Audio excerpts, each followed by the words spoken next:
All right, let's jump right in today. We're doing a deep dive into electrical shock first aid. Oh, very important stuff. It is, and we've got a really interesting mix of sources this time. Yeah, should be good. We've got this practical guide from WikiHow, some advice from the Mayo Clinic, Classic. right? Right. Always reliable. Then we've got a fact sheet from an Australian first aid group, and Wait, there's more. there is. We've even got some insights from French medical and first aid sites. Wow, international. I know. It's fascinating to see the different perspectives, especially Especially since... with different countries. Exactly. Different electrical systems, different safety standards. So, yeah. It really highlights how important it is to understand the principles behind it all, no matter where you are. That's exactly what we're aiming for today. So our mission is not just to have you memorize a bunch of steps. Right. It's to give you the knowledge to handle an electrical shock situation confidently. Yeah, because you never know when you might need it. Exactly. So you can react smartly, even under pressure. Makes sense. So let's get started. One thing that every single source screams about is... Safety. You got it. Your own safety comes first. Before you even think about helping someone who's been shocked, Yeah, you got to make sure. you have to make sure the scene is safe for you. It's like that saying, you can't pour from an empty cup. Ooh, I like that. You need to be safe to help someone else, that's for sure. Absolutely. And the sources give some really clear examples of how to do that. Ideally, you shut off the power at the source. Of course, that's the best. Right.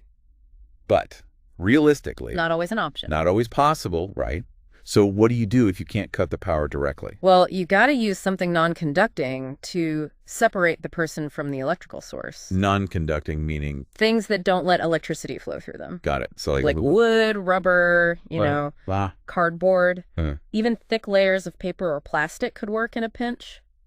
Interesting. So basically, anything that won't let that electricity zap through. That's the idea. You're Yeah. breaking the circuit. Right, because electricity is always looking for the easiest path to the ground, right? Always. And if you touch someone who's still connected, You become the path. you become the path. Not good. Definitely not. Not about being a hero. It's about preventing a second victim. Exactly. Okay, so you've made sure you're safe. What's next? Call for help. That's universal. Definitely. Get those emergency services on their way ASAP. The faster, the better. Absolutely. But there was this one specific tip from the Australian fact sheet that I thought was really interesting. Oh, yeah. What's that? They said, if the shock is from downed power lines, Ah, that's a tricky one. right, you tell the emergency operator that first. Even before your location. Even before your location, it's that important. Then you call the power company, too, to report it.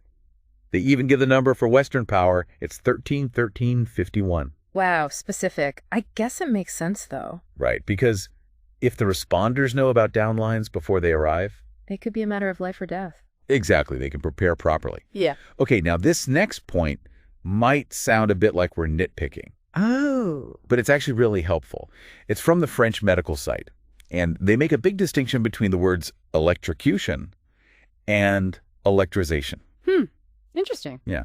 In English, we tend to use electrocution for any shock, Right, right. but they're very specific. For them, electrocution means death, while electrization means injury. Ah, so it's about severity. Exactly. Electrization means you've been injured, but crucially, You survived. you survive.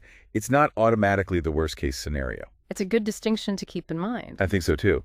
And this actually leads to another crucial point that the French sources really emphasized: And what's that? the potential for internal damage, even if there aren't any visible burns. Yeah, that's a tricky one. You might think someone's okay just because they don't have burns. Right. But you're saying they could still have serious internal injuries. Absolutely. Because the electricity, it doesn't just affect where it enters and exits the body. Oh, right. It travels through. It travels through. And that path it takes, that matters. So it's like, imagine a river cutting through a landscape. Ooh, I like that analogy. Right. It erodes the banks where it enters and leaves, sure, but it also carves a path through the whole terrain, leaving impacts all along the way. Exactly. And the human body, it has different parts with different resistance to electrical current. So some parts are more vulnerable than others. Yes. Nerves, blood vessels, they're highly conductive. They can be easily damaged. Wow. So even a small shock Could disrupt things.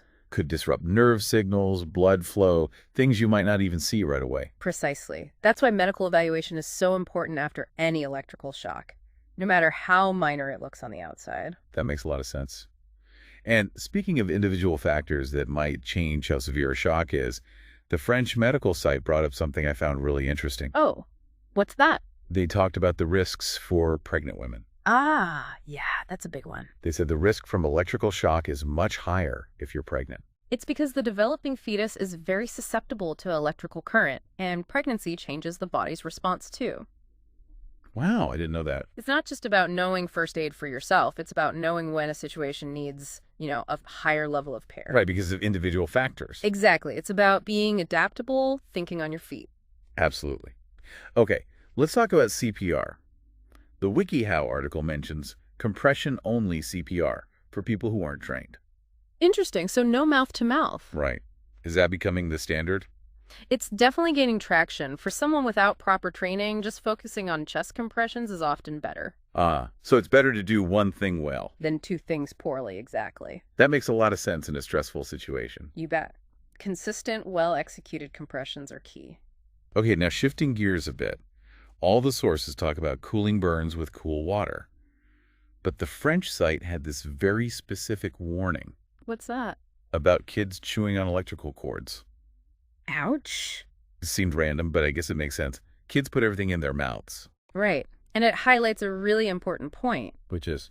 Burn severity isn't always obvious right away. Just like with internal damage, a burn might look small. But be much worse underneath. Exactly. So any electrical burn, no matter how small, needs medical attention. Okay, good to know. So even if it's just a little burn on the lip from a chewed cord? Get it checked out. Better safe than sorry. It really underscores that first aid isn't about replacing doctors and nurses. Right. It's about what you do until they get there. Exactly. You're stabilizing the situation, giving the person the best chance. Makes sense. All right, we've covered a lot already. Scene safety, calling for help, getting medical evaluation, even CPR and burns. It's a lot to take in. It is, but we're not done yet. Hold on tight, because we're about to delve into some even more fascinating insights from these sources. All right, I'm ready. Bring it on. One thing I noticed as we were going through these is how often they mention cars. Oh, yeah. Especially with high-voltage accidents. Right. And the French site, they're really adamant about staying inside a car if it's been hit by a power line. Yeah, that one seemed counterintuitive to me. Like, you're in a metal car touching a live wire. I know, right? But it's actually safer to stay put. Really? Why is that? It all comes down to grounding. Electricity is always looking for the easiest path to the ground. Right. And the car's metal body, it acts like a shield, basically. A shield? Yeah, it's called a Faraday cage. The electricity flows around you through the car to the ground, as long as you're not touching any metal parts yourself. So you're safe inside this metal bubble. Pretty much. Wait, but what about the tires? Aren't they rubber? Don't they insulate the car? You'd think so, wouldn't you? But with high voltage stuff, that electricity can actually puncture the tires. Oh, wow. Or find other ways to the ground. Plus, rubber isn't a perfect insulator anyway, especially when it's wet. Makes sense. So even though your gut might tell you to jump out, don't do it. Better to stay put, trust the science. Exactly. Speaking of which, there's something else we need to talk about that I think often gets overlooked in first aid. What's that? The psychological impact of an electrical shock. Oh, yeah, we've been so focused on the physical stuff. It's understandable, but someone who's been through that, they might be dealing with a lot emotionally. Yeah, I can imagine. Fear, anxiety. Exactly. Even post-traumatic stress. That's a traumatic event for sure. Right. And just recognizing that it's normal to feel that way, that's the first step. So what can you do if you're with someone who's just had a shock? Just be there for them. Offer support. Reassure them that they're safe now. Don't downplay it. No. Just listen to them. Acknowledge what they went through. That can be really comforting. Just that human connection. Exactly. And if you're worried about their long-term mental health, encourage them to get professional help. Yeah, therapist or counselor could help them process everything. Absolutely. Now, we've talked about responding to a shock, but what about preventing them in the first place? Great point. There's got to be things we can do to minimize the risks. For sure. And a lot of it comes down to understanding this concept of grounding, which we touched on earlier with the car tires. Right. The electricity wants to go to the ground. Yep. And grounding gives it a safe path to do that. So it doesn't build up in objects and zap you? Exactly. It's like a safety valve for the electrical current. I see. So how do you make sure things are properly grounded? Well, in buildings, it's usually done during construction. They connect the electrical systems to metal rods in the earth. or to the water pipes.